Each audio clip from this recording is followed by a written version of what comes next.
I honestly didn't think that I would be on here sharing a story like this, but here I am, with my own peculiar story to share. This is the story of how I exacted revenge against my horrid mother-in-law and eventually cut her out of me and my baby's life. My name is Mia, and I gave birth to my daughter Macy 1 year ago.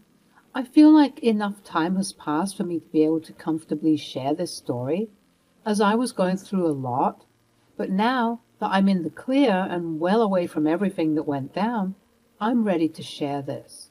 It was supposed to be one of the greatest days of my life after my sweet 16th birthday, my graduation ceremony, my engagement party, my wedding, and my dinner party that was to celebrate my landing a well-deserved promotion. This was the next momentous thing to celebrate with unbridled love and care and comfort. Any mother would know that I'm talking about giving birth to my first child. I have always wanted to be a mother, which made the idea of finally meeting my baby and introducing them to the world an even sweeter anticipation. Unfortunately, though, I didn't get the picture-perfect labor story. Rather, I got something that for a very long time left a bitter and sour taste in my mouth. It all started when the doctor said, "It's a girl." Oh my goodness, oh wow, I'm speechless. She's gorgeous. Let's see Mom meet her bundle of joy. Oh, my sweet baby, I love you so much. I don't even know you, but I'm in love with you. Mom, come meet your granddaughter. Her name is Macy. All of us wondered why she hesitated to step forward and greet the new addition to the family. As she approached, we could see a clear and deep frown on her face. This all made us turn our heads in confusion. You witch! What? What have you done? You've ruined everything. The doctors and nurses inside took the hint and promptly left the room so that we could deal with this uprising commotion as a family. But honestly, part of me wished that they stayed. I knew you were a curse to our family. How could you birth a girl? A girl! Are you crazy? John, what is she talking about? Mom, what in the world are you talking about? Now look, the baby is crying. I don't care. That wench isn't any granddaughter of mine. Yuck. John, why aren't you as furious as I am? Your father is going to be livid once he hears of this. I don't know what's going on. I don't know if I'm still coming down from the painkillers, but Martha, right now you're not making any sense at all. Please, what is the issue here? Why aren't you excited to see Macy? Why are you doing this? I could just spit on both you and that baby. Okay, it's time to go. Before I could inquire any further, let alone shout back at the old hag for the awful things she was saying, John quickly escorted her out of the room, all the while trying to muffle her incessant ranting about tradition and curses and regret. I had no idea what she was on about. I thought that the old lady finally lost it, but as I would come to find out later, she wasn't crazy in a cuckoo way. She was crazy in a very evil and malicious way. Instead of celebrating this moment with my dear ones, I was crying in that delivery room with my baby in my hands, who was also mirroring my upset nature. What an awful way to introduce such a sweet and innocent girl into this already cruel world. A couple of days passed and I was discharged from the hospital. Things were awkward between John and me, and we never got the chance to properly discuss what happened, as I was still healing from the birth. We got in the house, laid little Macy to sleep, and decided to talk about what happened. There's something that I need to tell you, and the reason why I haven't told you about it till now is that it's the most stupid thing to exist in our family history. I don't even know why this is such an issue for my mother, when everyone else doesn't mind it. What's going on, John? Why did your mother act like that, and why is she sending me death threats? She's still sending those to you? She promised me she'd stop. Ugh, I don't even know how to deal with that woman. Tell me now. Well, when my mom married into the family, she was made wary of an ancient and ancestral family tradition of ours. For some reason, the Capito name has always had boys, at least for the past 7 generations. The myth is that once you marry into the Capito family, you will be destined to have boys. And according to that tradition, having boys is a blessing because, well, they carry the family name, and they're stronger and they're wiser. It's a stupid and misogynistic practice. That's why I didn't even think to tell you about it. And honestly, my family doesn't even mind having either gender. It just so happens that I only have brothers, and my dad also only has brothers. And my grandpa only had brothers. It was just a fun piece of trivia to throw at friends and acquaintances. But my mom, what was meant to be a light-hearted story about the Capito family became an obsession. Hold up a second. Let me get this straight. You mean to tell me that your mom really believes in all of that mumbo-jumbo, and she didn't get the memo that you all no longer subscribe to that? Pretty much. And the unfortunate thing is that if boys are meant to be blessings, then it obviously means that girls are supposed to be curses. My mom thinks that your womb is cursed or something because she just cannot fathom a 7-generation streak getting broken now. She believes that something wrong is happening. But it's like, it was bound to happen, you know? That's ridiculous. Tell her to grow up and get over herself. Babe, I've tried. I've tried telling my dad to get through to her, but she won't budge. I honestly don't know what else to do. I was so furious. I didn't even know what to do with myself. This woman made me feel like absolute garbage for the past 3 days when I was supposed to be resting and healing and enjoying some skin-to-skin with my newborn. Instead, my mind was racing and I was unable to sleep thinking about that horrible face she made when she looked at my daughter for the first time. It definitely looked like she had some murderous intent. I don't care what you do, but I need you to know that we cannot afford to ruin Macy's childhood with a sick and twisted grandma. I know. She's crazy. I'll continue to talk to her, okay? A month had gone by, and I still hadn't received an apology from that wretched woman. At the same time, however, I also didn't receive any more annoyances and death threats. So I guess you got to take the good with the bad. I was just grateful that I was now able to focus my full attention on Macy. The fears and dreams I had of a devilized Martha terrorizing my child had subsided. That was until we got an unexpected message from her. Martha took the liberty of emailing both John and me with a surprisingly sweet and warm message. It read, "Dearest John, dearest Mia, I would like to extend an olive branch. I'm sorry for the things I said. Please come to a family dinner. I've invited extended family members alike. Please let us all sit and properly celebrate the new life that has been graciously bestowed on us. Please allow me to apologize properly in person. With love always, Mom." Okay, so the apology could have been a bit more sincere. Way more sincere. But I think she's being genuine, babe. I don't know, babe. It seems kind of fishy. Why didn't she call? Why didn't she come over? I don't know, Mia. But I do know that I want our daughter to grow up to be a loving and forgiving person. We have to at least try and make our daughter know her grandma, even though she's acting crazy right now. At least she is interested in hashing things out. Fine, you're right. I get you. Let's do it. Later on in the week, the family dinner that Martha was hosting was finally here. I was actually feeling somewhat excited.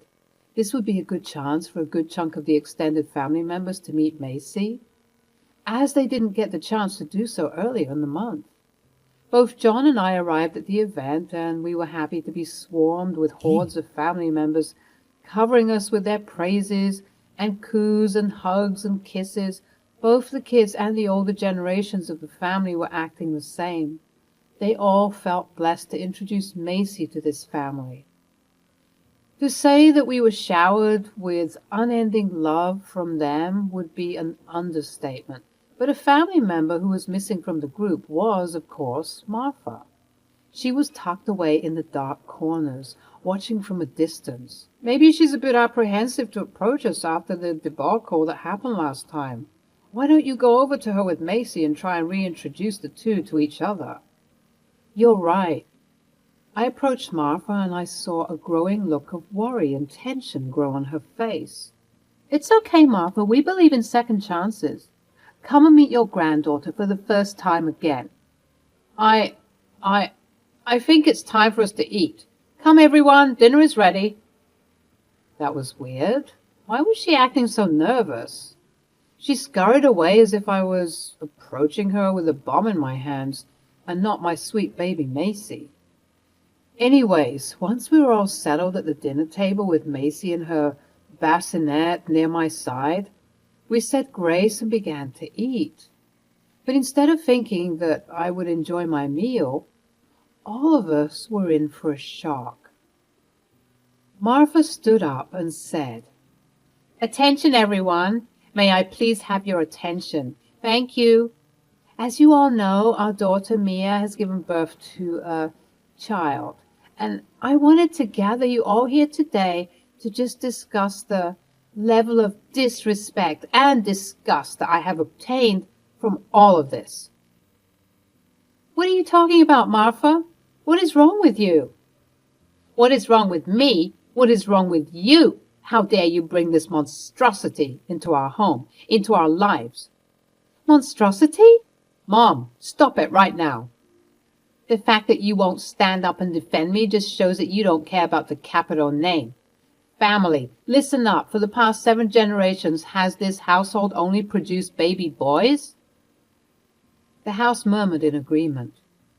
So why is it now that whenever this wench came into our lives, that tradition has been broken?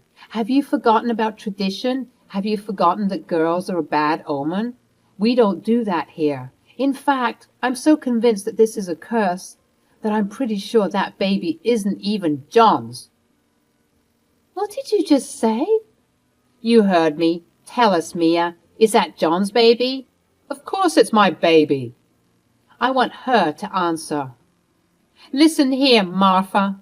I'll do you one better. I'll get you proof that this baby is John's. But I want you to know that once I do, you will never be part of our lives again. Do you understand? Look, she's even threatening me. Sounds like a guilty conscience to me. John, let's get out of here. John and I angrily and awkwardly packed our things and proceeded to leave, a direct juxtaposition to what we were greeted with. We left with some family members urging us to stay and that we could talk about this. But this just made me angrier. Why aren't you guys defending us? You know that she's in the wrong, and you don't want to call her out for whatever reason? Don't tell me to stay if any of you aren't willing to help us fight this woman's crazy allegations. The family turned silent, with a smirking Martha in the back. I left, giving her the evilest eye that I could muster. I was determined to prove her wrong and embarrass her in front of everyone. We made our way home. The drive was silent. I was too mad to even tell my husband I told him so. My mind was swirling with so many thoughts that I couldn't even speak. Once we got home, I didn't even feel like talking, but John was insisting. Let's talk about this. What is there to talk about?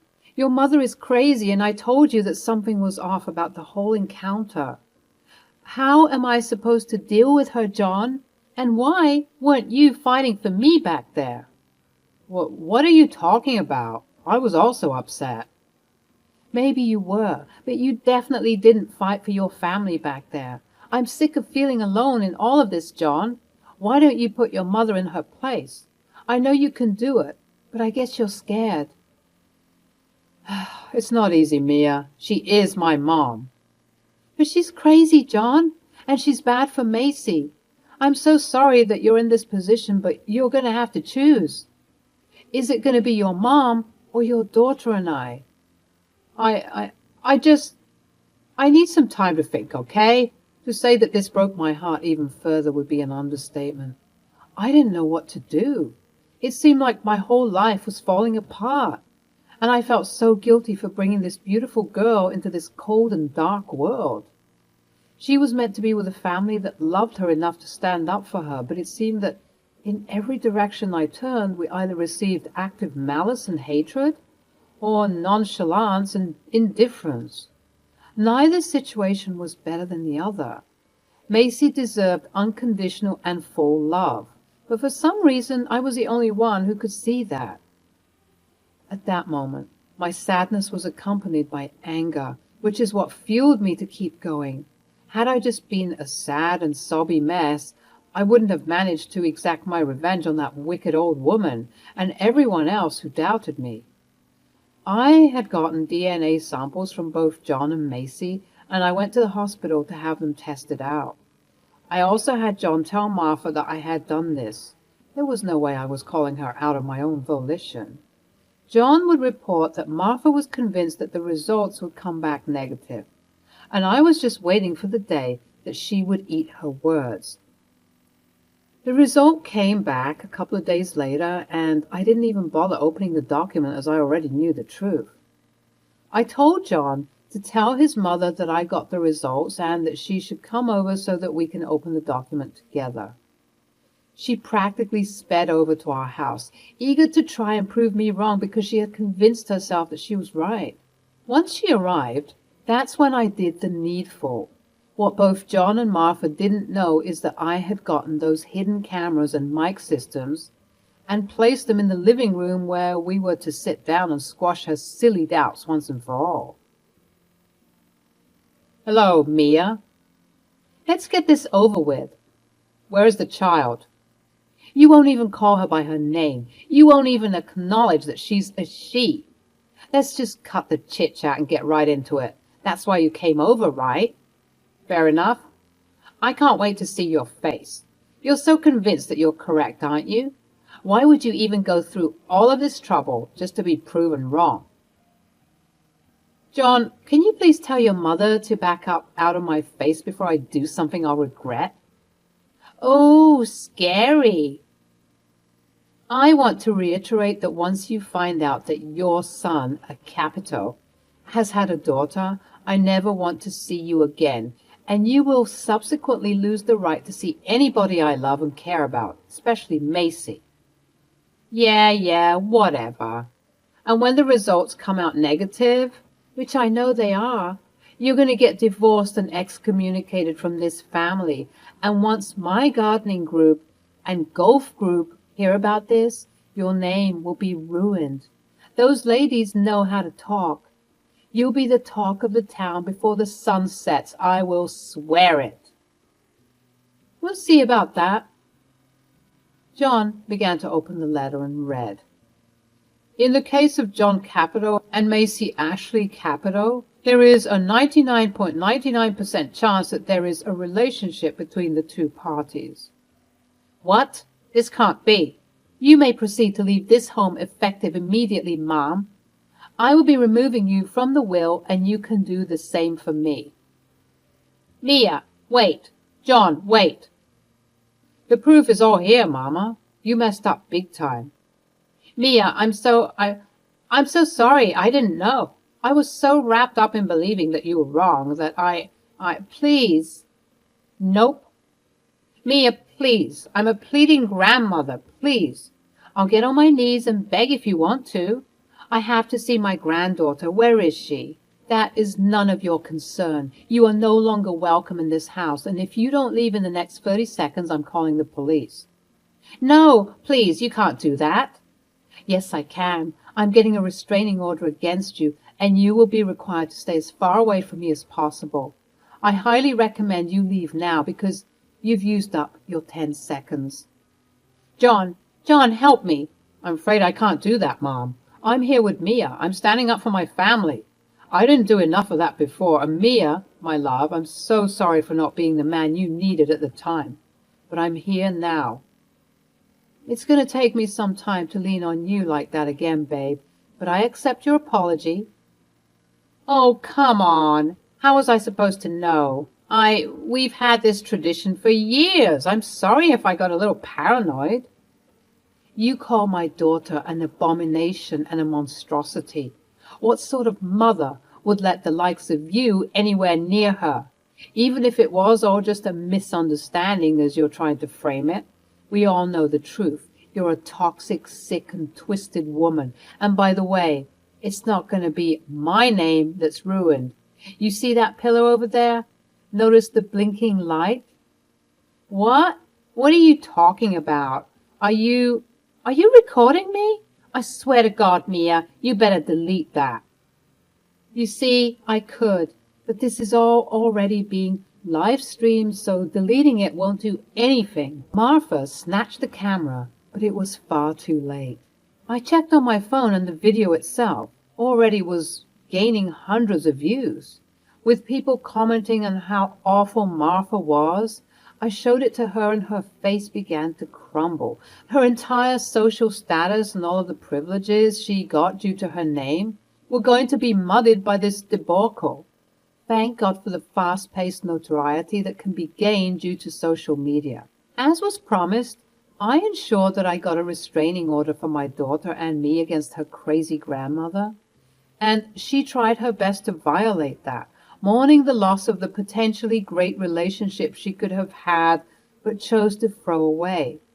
As for John and I, we're working on rebuilding our relationship after this. But I'm just glad that he could now see the light and see that I was right all along. My mother-in-law might have stolen such a joyous moment for me, but I swear on everything that she won't take any more moments away ever again.